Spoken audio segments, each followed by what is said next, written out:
So, what's up mga kapakpak? Magandang gabi nga po pala sa inyong lahat. For today's video is magluluto nga na naman tayo ng pakbit. Pero may upo yan at saka kamote. Yan na nga, ginigisa na nga natin mga kapakpak ang ating pangsahog na baboy.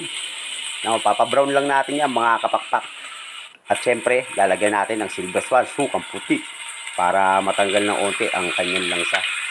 Naantayin lang natin mag-brown ng kapiraso yan mga kapakpak. Tsaka natin ihalo na ang ating kamote dyan mga kapakpak. Yan na nga. Bali na ihalo na nga natin ang ating kamote. Lalagyan natin ng konting toyo. Kayo na pong bahala magtansya para sa panlasa niyo po yan. Yan na nga po, bali lalagyan na nga natin ng tubig.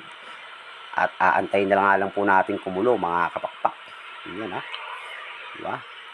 So bali mga kapakpak, yan na nga, kumukulo na. Medyo malambot-lambot na yung kamote. Kaya nilagay na nga natin mga kapakpak yung kalabasa. Yan.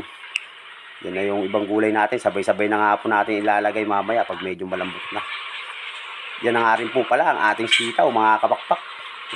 Tatansyahin nyo lang po mga kapakpak yung para hindi po madurog ang kalabasa at saka kamote na ilalagay nyo. Yan na nga, bali nilalagay ko na nga po mga kapakpak lahat ng gulay. At aantayin na nga lang natin yan mga kapakpak. Yan no, napakasarap. Bali yan na nga po ang itsura niya mga kapakpak. Nung hinalo na nga po natin. Okay, tara, kumain na tayo.